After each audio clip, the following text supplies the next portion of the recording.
அன்பார்ந்த விருச்சிகம் ராசி விருச்சிகம் லக்னம் ஆண் பெண் இருபாலர்களுக்கும் மற்றும் அனைவருக்கும் இனிதான வணக்கங்கள். விருச்சிகம் ராசிக்காரர்களாகிய உங்களுக்கு வார ராசிபலன்களை ஆராய்வோம். இன்று முதல் 2024 பிப்ரவரி 29ஆம் தேதி வரை உங்களுடைய வாழ்வில் இவைகள் நடந்தே தீரும் என்று சொல்லக்கூடிய வகையில் இந்த வாரத்தில் எந்தெந்த விஷயங்கள் அமைந்துள்ளன என்பதை சற்று சுருக்கமாக பார்க்கலாம்.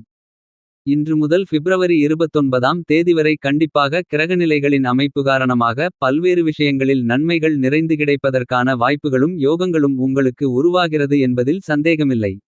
ஆனால் அதே நேரத்தில் கிரகநிலைகளின் அமைப்புகள் வலிமையாகவும் நன்மைகள் தரக்கூடிய ஒரு அமைப்பாக இருந்தாலும் என்னுடைய வாழ்வில் நன்மைகளே கிடைக்கவில்லை என்று வருத்தப்படக்கூடிய உங்களுக்கு கண்டிப்பாக தசா புத்திகளும் தற்போது இருக்கக்கூடிய கிரகநிலைகளின் அமைப்புகளும் அதற்கான பதிலாக கருதப்படுகிறது.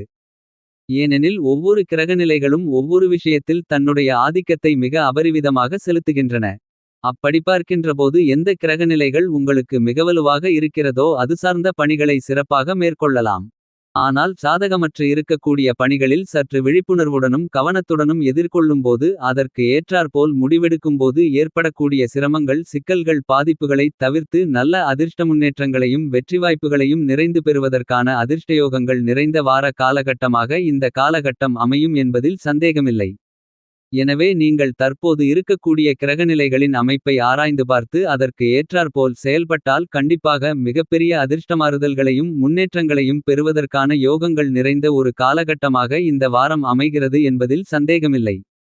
விருச்சிகம் ராசிகாரர்களாகிய உங்களை பொறுத்தமட்டில் இந்த வார காலகட்டத்தில் நவகிரகங்களிலேயே வலிமை வாய்ந்த குருபகவான் மற்றும் சனிபகவான் சாதகமற்ற நிலைகளிலிருந்தாலும் மற்ற கிரகநிலைகளின் அமைப்பு காரணமாக பல விஷயங்களில் நன்மைகள் நிறைந்து கிடைப்பதற்கான வாய்ப்புகளும் யோகங்களும் உண்டு. இந்த வார காலகட்டத்தில் மிகுந்த வலுவாக சாயாகிரகங்களாக இருக்கக்கூடிய ஞானகாரகரான கேதுபகவான் உங்களுடைய ராசிக்கு 11ஆம் இடமான லாபஸ்தானத்தில் இருக்கிறார். கேது லாபத்திலிருப்பது இந்த காலகட்டத்தில் எந்தவிதமான கடினமான பணிகளாக இருந்தாலும் அவற்றை லாபங்கள் நிறைந்தவைகளாக மாற்றிக்கொள்வதற்கான அதிர்ஷ்டயோக வாய்ப்புகளை கண்டிப்பாக விருச்சிகம் ராசிகாரர்களாகிய உங்களுக்கு ஏற்படுத்திக் கொடுக்கக்கூடிய வலுவான அமைப்பில்தான் கேது பகவான் சஞ்சரித்துக் கொண்டிருக்கிறார். கேதுவின் அமைப்பு பல்வேறு வகையான தடைகள் அனைத்தையும் விலக்கி நல்லபல அதிர்ஷ்ட முன்னேற்றங்களை ஏற்படுத்திக் கொடுக்கும். ஏனெனில் நவகிரகங்களிலேயே திருமணம் உள்ளிட்ட பல்வேறு விதமான சுப நிகழ்வுகள் எந்தவிதமான தடைகளும் சிரமங்களுமின்றி சிறப்பாக நடைபெற வேண்டுமென்றால் அதில் கண்டிப்பாக மோட்சகாரகரான கேதுவின் பங்களிப்பு மிக முக்கியமான ஒன்றாக கருதப்படுகிறது. இப்படிப்பட்ட கேது மிகவலுவாக ராசிக்கு லாபஸ்தானத்தில் இருப்பதால் இந்த காலகட்டத்தில் நீங்கள் திட்டமிடக்கூடிய காரியங்களில் சுப நிகழ்வுகளில் நிறைந்த வெற்றிகள் கிடைக்கும் என்பது மட்டுமில்லாமல் நீங்கள் உங்களுடைய வாழ்க்கையில் வெற்றி பெற வேண்டுமென்றால் எந்த ஒரு செயலையும் நேர்மறையான சிந்தனையுடன் அணுகும்போது மட்டும்தான் அவற்றில் வெற்றி கிடைக்குமே தவிர எதிர்மறையான சிந்தனைகளுடன் அணுகும்போது கண்டிப்பாக வெற்றிகளை பெறுவதற்கான வாய்ப்புகளில்லை. அந்த மாதிரியான நேர்மறையான எண்ணங்களை கொடுக்கக்கூடிய வலுவான அமைப்பில் கேது லாபஸ்தானத்தில் அமர்ந்திருக்கிறார். கேதுவின் ஆதிக்கம் அனைத்து விதமான பணிகளிலும் சற்று கூடுதலாக இருக்கும். எனவே நன்மைகளை இந்த காலகட்டத்தில் பல்வேறு வகையான சந்தர்ப்பங்களில் கண்டிப்பாக விருச்சிகம் ராசிக்காரர்களாகிய நீங்கள் எதிர்பார்க்கலாம். என்பது மட்டுமில்லாமல் ராகு பகவானும் மிகவலுவாக ராசிக்கு 5ஆம் இடமான பூர்வ புண்ணியஸ்தானத்தில் அமர்ந்திருக்கிறார். கேது மிகவலுவாக இருக்கக்கூடிய இந்த காலகட்டத்தில் ராகு ராசிக்கு 5ஆம் இடத்திலிருப்பது பெரிய அளவிற்கு சிரமங்களில்லை. குடும்ப ரீதியாக அவ்வப்போது சிறு சிறு தடைகள் தாமதங்கள் ஏற்பட்டாலும் மிகப்பெரிய அளவில் பாதிப்புகள் ஏற்படாது என்பதை தெளிவாகவும் துல்லியமாகவும் ராகு உறுதி செய்கிறார். சாயாகிரகங்களாக இருக்கக்கூடிய ராகுகேதுக்களின் அமைப்பு விருச்சிகம் ராசிக்காரர்களாகிய உங்களுடைய வாழ்க்கையில் நல்லபல அதிர்ஷ்ட முன்னேற்றங்களையும் வளர்ச்சிகளையும் ஏற்படுத்திக் கொடுக்கக்கூடிய விதத்தில் அமைந்துள்ளது என்பதுதான் யதார்த்தமான உண்மையாக கருதப்படுகிறது. என்பது மட்டுமில்லாமல் இந்த காலகட்டத்தில் ராசியின் அதிபதியாக இருக்கக்கூடிய செவ்வாய் ராசிக்கு 3ஆம் இடமான முயற்சி தைரிய வீரிய வெற்றி சகாயஸ்தானத்தில் உச்சம் பெற்று சஞ்சரிக்கிறார். ராசியின் அதிபதியான செவ்வாய் மிகவலுவாக உச்சம் பெற்று சஞ்சரிப்பது என்பது பல்வேறு விதங்களில் நன்மைகள் நிறைந்த மிகச்சிறந்த அமைப்பாக கருதப்படுகிறது. அதிலும் குறிப்பாக விவசாயத்துறையில் தன்னுடைய ஆதிக்கத்தை மிகுந்த அதீதமாக பூமிகாரகன் என்று சொல்லக்கூடிய செவ்வாய் செலுத்துகிறார்.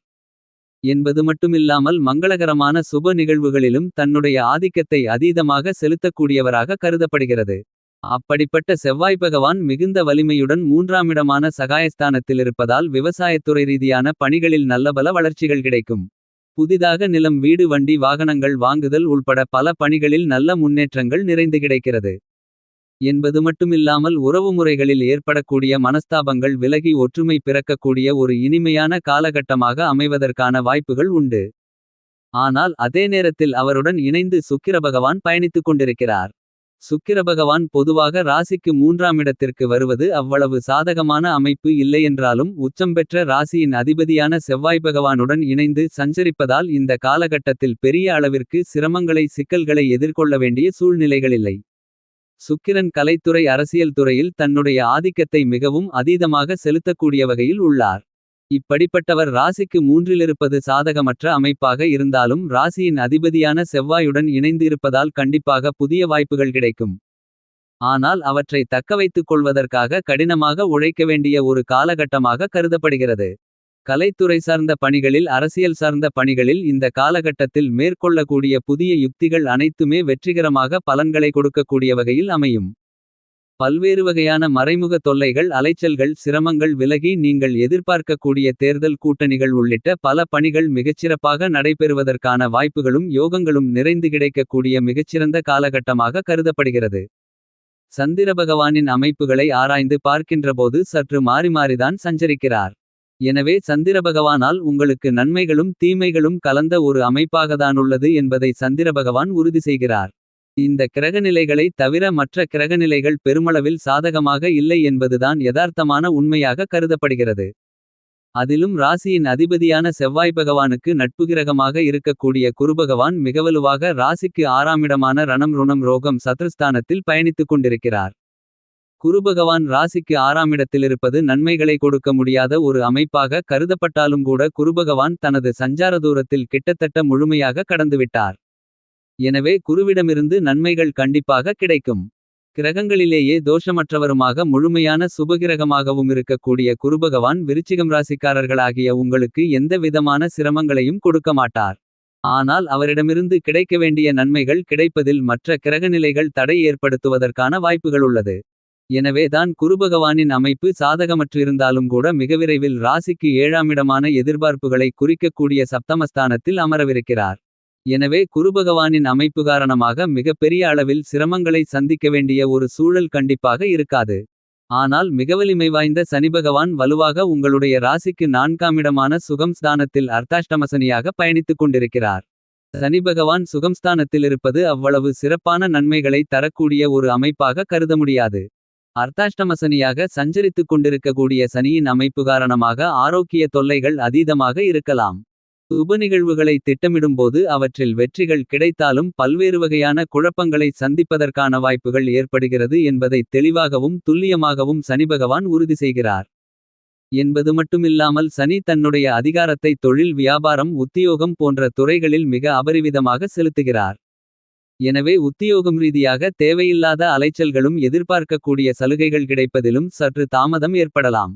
தேவையில்லாத அலைச்சல்கள் காரணமாக உடல் நல பாதிப்புகளை சந்திப்பதற்கான வாய்ப்புகளிருக்கிறது. சற்று விழிப்புணர்வுடன் இருப்பது நல்லது.